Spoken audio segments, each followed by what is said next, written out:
باللہ من الشیطان الرجیم بسم اللہ الرحمن الرحیم۔ آج میں آپ کے سامنے ایک ایسی حدیث پاک رکھنے جا رہا ہوں کہ جو عمل کرے گا یقیناً اس کی زندگی بدل جائے گی۔ اس حدیث پاک کے اندر میرے کریم آقا صلی اللہ علیہ وآلہ وسلم نے 4 چیزیں بیان کی ہیں۔ کتنی چیزیں؟ 4 چیزیں بیان کی ہے۔ پہلی چیز یہ ہے کہ میرے کریم نے فرمایا کہ نماز پڑھو نجات پا جاؤ، نماز ادا کرو نجات پا جاؤ۔ نماز ایک ایسا وظیفہ ہے، ایک ایسا عمل ہے کہ جس کو کرنے اور پڑھنے سے بندہ اللہ کے قریب ہوتا ہے، بندے کو اللہ کا قرب حاصل ہوتا ہے۔ اور جو نمازی ہیں، جو نماز پڑھنے والے ہیں، دنیا کے اندر ان کو یہ چیز رب کائنات عطا فرماتا ہے کہ دنیا کے اندر ان کو طہارت ملتی ہے، پاکیزگی ملتی ہے، قرب الہی ملتا ہے اور دل کی طہارت ملتی ہے۔ اللہ کا قرآن کہتا ہے کہ نماز ہی وہ چیز ہے جو انسان کو بے حیائی اور برے کاموں سے روکتی ہے۔ تو دنیا کے اندر نماز پڑھنے کا فائدہ یہ ہے کہ انسان بری محفلیں، بری مجلسیں، برے کاموں سے بچ جاتا ہے۔ اور آخرت میں انعام یہ ہے کہ سب سے پہلے عبادات میں جس شے کا حساب ہوگا وہ نماز ہے۔ جب اللہ حساب لے گا تو عبادات میں سے سب سے پہلے جس چیز کا حساب ہوگا وہ نماز ہے۔ اب فرمایا جو نماز کے اندر کامیاب ہو گیا، جو نمازیں پڑھنے والا ہوا، تو باقی عملوں کے اندر اس کے لیے آسانی پیدا ہو جائے گی۔ تو دنیا کے اندر انسان کو دل کا سکون ملا، دل کا اطمینان ملا۔ آج لوگ اچھا گھر بناتے ہیں، اچھی گاڑی لیتے ہیں، اچھا ماحول پیدا کرتے ہیں گھر کے اندر، لیکن پھر بھی دلی سکون نہیں ملتا، وہ بے چین رہتے ہیں۔ تو دل کا سکون تو اللہ کے ذکر میں ہے، اور سب سے بہترین ذکر اللہ کی نماز ہے۔ سب سے بہترین ذکر اللہ کی نماز ہے۔ تو دنیا کے اندر جو سب سے بڑی چیز انسان کو ملتی ہے، اللہ نماز پڑھنے کی وجہ سے بندے کو دل کا سکون عطا فرماتا ہے۔ اور آخرت کے اندر نمازی کا انعام کیا ہے؟ میرے کریم آقا علیہ الصلوۃ والسلام نے فرمایا کہ اللہ فرماتا ہے کہ جو 5 نمازیں ادا کرتا ہے، رب فرماتا ہے کہ میرا وعدہ ہے میں اس کی بخشش فرما دوں۔ اب 5 نمازیں پڑھنا انسان کا کام ہے، اور انعام کے طور پر اسے جنت کی نعمت عطا فرمانا یہ اللہ کا کام ہے۔ اب میرے کریم آقا علیہ الصلوۃ والسلام نے ایک بات فرمایا کہ نماز کو ایسے پڑھو جیسے گویا آپ نماز میں کھڑے ہیں اور خدا کو دیکھ رہے ہیں۔ نماز میں کھڑے ہیں اور خدا کو دیکھ رہے ہیں۔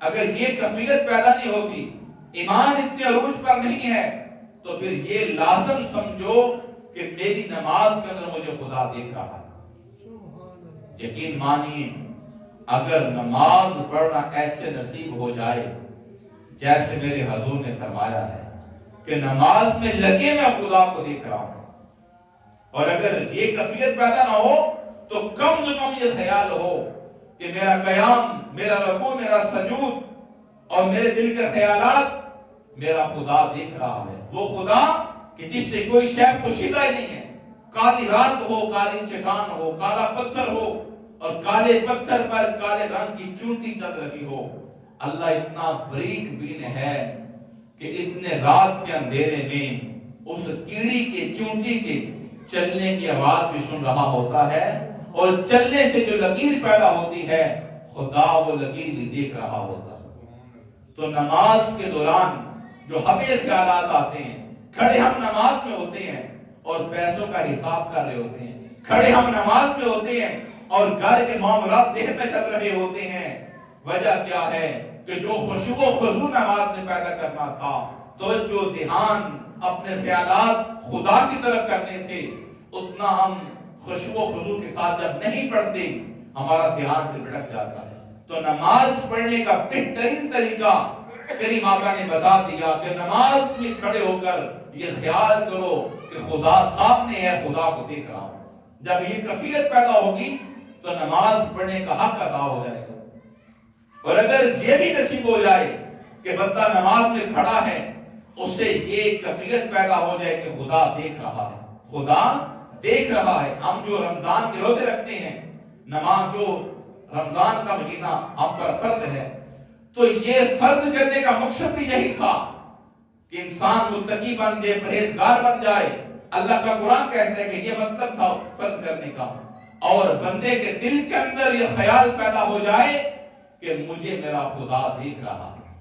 اب دیکھیں نا کہ گھر میں کوئی بھی نہ ہو، ہر چیز، ہر نعمت اللہ نے عطا فرمائی ہو، ہر چیز گھر پڑی ہو، تو بندہ کوئی دیکھ بھی نہ رہا ہو تو پھر بندہ کوئی چیز نہیں کھاتا، اسے پتا ہے میرا خدا مجھے دیکھ رہا ہے، اسے پتا میرا، یہ ایمان ہے بندہ مومن کا۔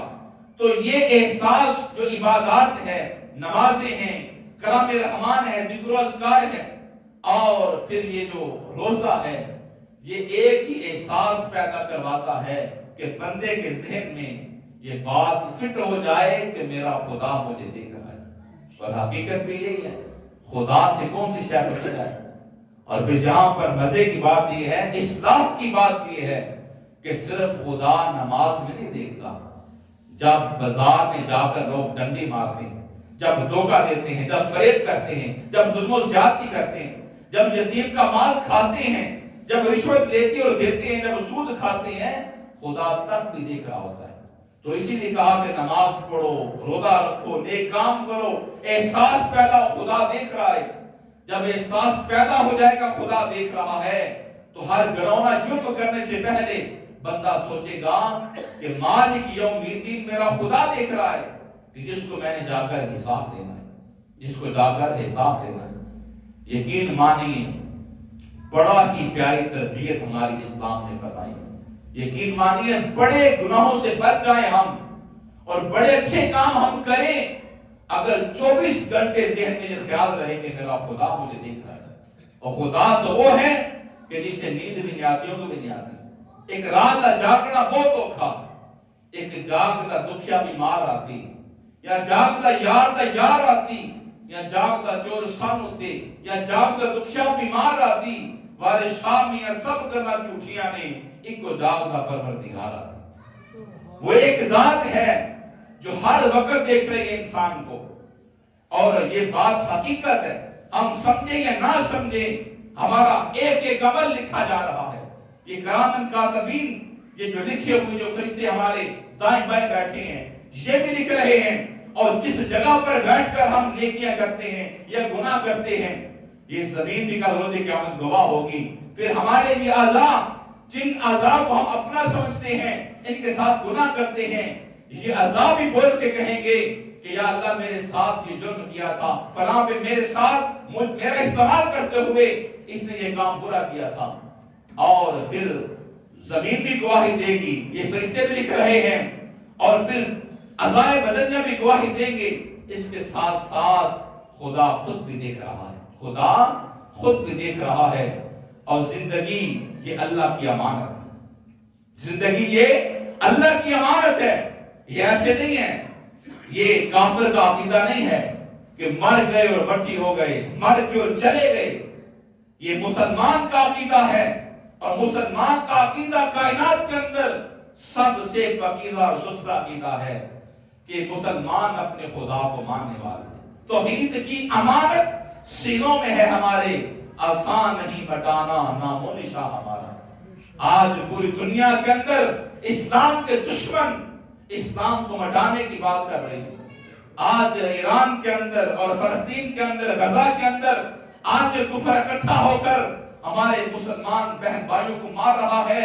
ان کا مشن کیا ہے، مقصد کیا ہے کہ اسلام کو ختم کر دیا جائے۔ لیکن ان کو یہ سمجھنا چاہیے، یہ سوچنا چاہیے، اسلام زمانے میں دبنے کو نہیں آیا، اسلام زمانے میں دبنے کو نہیں آیا، جتنا ہی دبائیں گے اتنا ہی ابھرے گا۔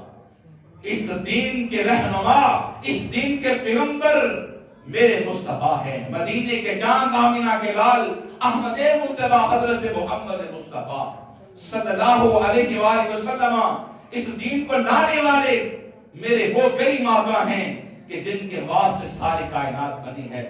بڑے بڑے پیغمبر ساری زندگی 950 سال تک بھی تبلیغ کرتے رہے، لیکن لوگ ایمان والے نہ ہو سکے، چند ایک ایمان لے کے آئے.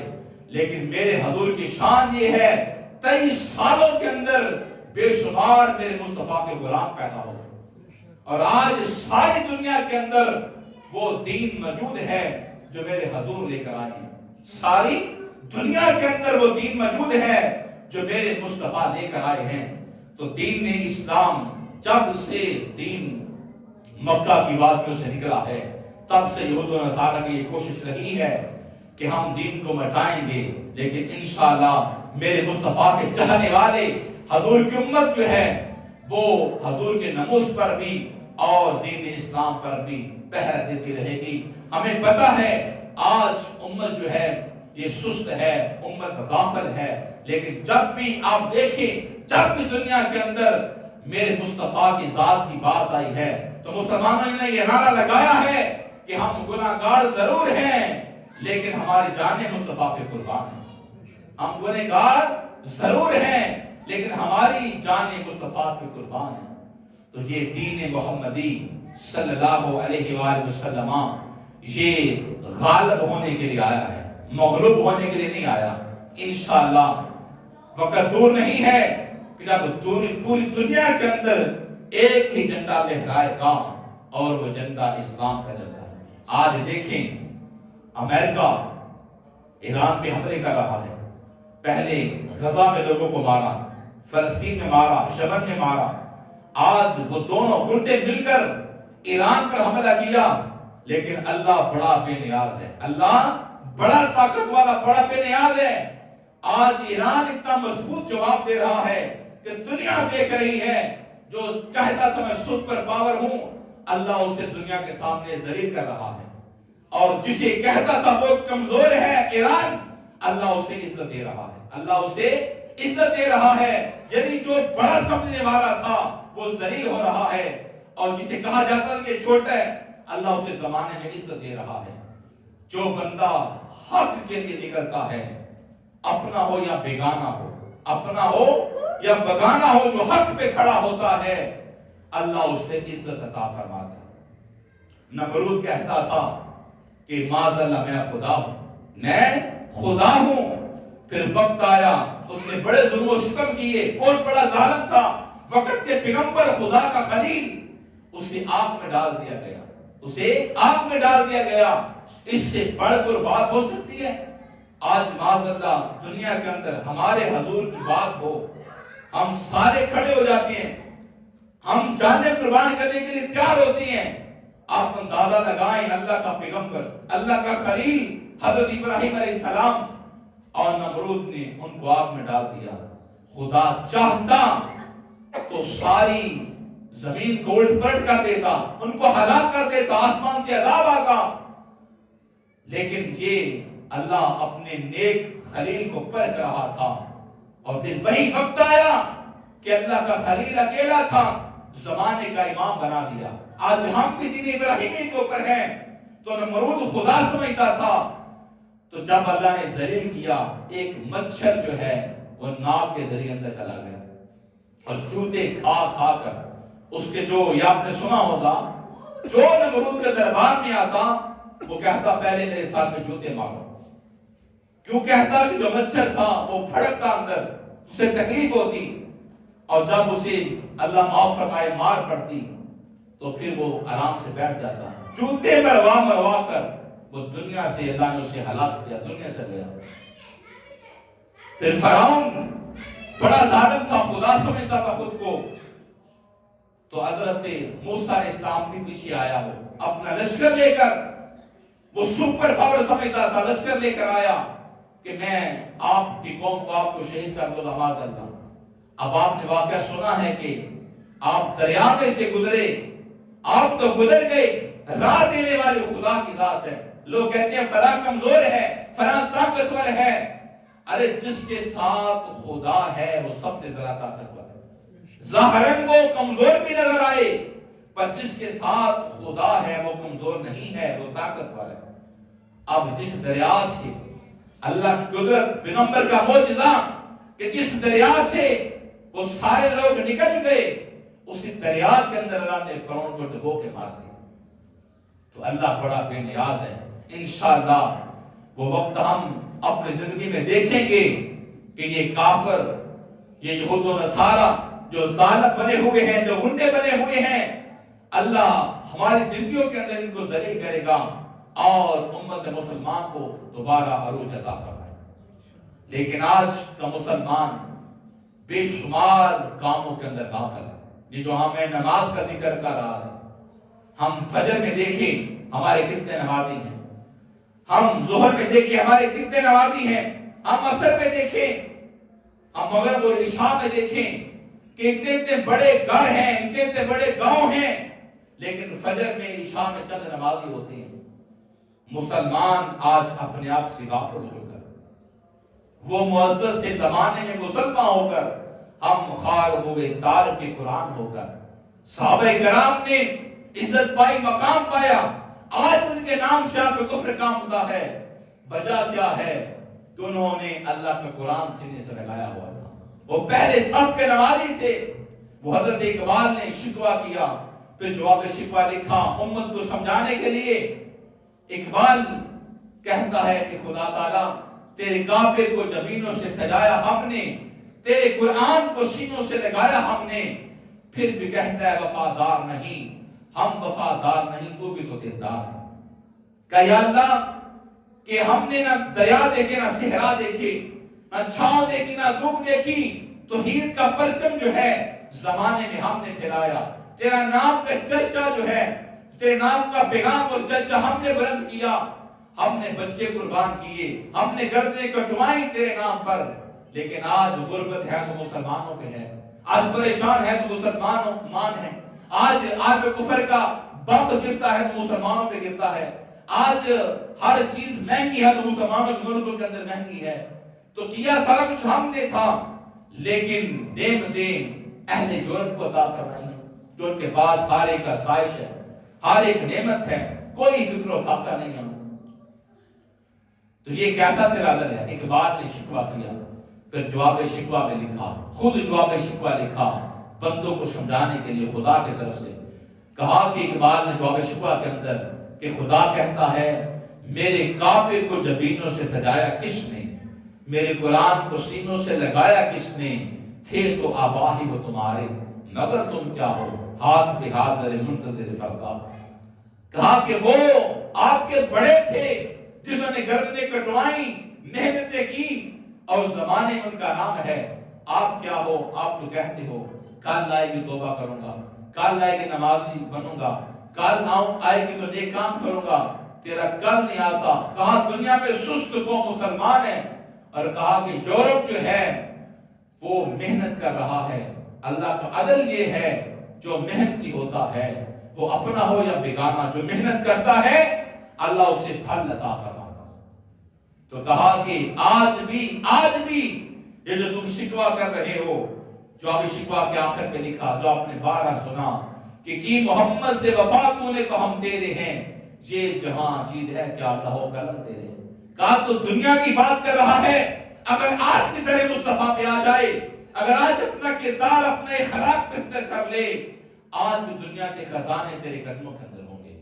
شرط یہ ہے تو تیرے مصطفیٰ پہ آ جا۔ تو آج کا مسلمان، ہم اپنے بیٹے دیکھیں، اپنی گھر کی خواتین دیکھیں، ہم اپنے آپ کو دیکھیں تو کتنی سستی ہے۔ پتہ بھی ہے مر جانا ہے، پتہ بھی ہے دنیا سے چلا جانا ہے، لیکن اگر گھر میں 10 افراد ہیں تو 10 کے 10 نمازی نہیں ہیں۔ یہ بڑی پریشانی کی بات ہے، یہ بڑی رسوائی کی بات ہے، یہ بڑی ندامت کی بات ہے کہ چاہنے والے اسلام کے ہوں، چاہنے والے مصطفیٰ کے ہوں، ادھر اذان ہو رہی ہو اور بندہ اپنا کام بھی نہ چھوڑے، بندہ اپنا کام بھی نہ چھوڑے۔ تو جو نماز ادا کرتے ہیں ان کے لیے دنیا کے اندر بھی کامیابیاں ہیں، ان کے لیے آخرت کے اندر بھی کامیابی ہے۔ یہ زندگی ادار کی زندگی ہے۔ اللہ نے ہر چیز کا وقت بتایا کہ روزہ رکھنا ہے تو سال کے بعد، حج کرنا ہے تو زندگی میں ایک بار، نماز پڑھنی ہے دن میں 5 بار، اور زکات دینی ہے تو سال میں ایک بار، ہر کام کا وقت بتایا ہے۔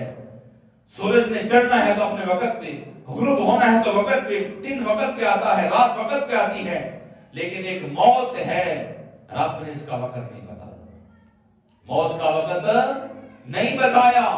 نہ بتانے میں حکمت کیا ہے اور کتنی حکمتیں ہیں یہ تو خدا جانتا ہے، لیکن جو سمجھ آتی ہے کہ وقت کیوں نہیں بتایا، ان میں سے ایک یہ ہے کہ بندہ کہیں اللہ کی یاد سے غافل نہ ہو جائے، بندہ یہ نہ سمجھے کہ میری عمر 90 سال ہے تو ابھی 80 سال 70 سال باقی پڑے ہیں، کوئی بات نہیں اپنا گناہ کر لوں اور جب آخری سال 2 سال رہ جائیں گے میں اللہ سے سچی توبہ کر لوں، یہ خیال آ سکتا تھا، اس لیے وقت بتایا نہیں ہے۔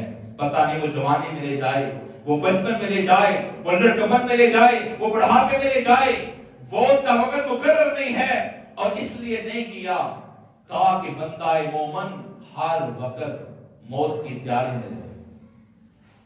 دن چڑھیا تے دیگر ہوئی، پنچھی کرانو آئے، اونی آمدے خیر محمد موت جنانے جائے۔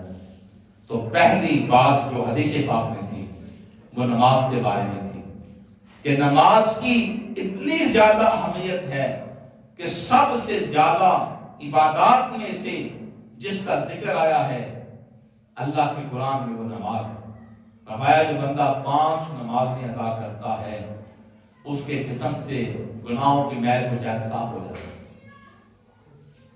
جو 5 نمازیں ادا کرتا ہے اس کے لیے بخشش کا وعدہ ہے، اور جو نماز ادا نہیں کرتا اللہ کا کوئی وعدہ نہیں، وہ چاہے تو بخش دے، وہ چاہے تو سزا دے۔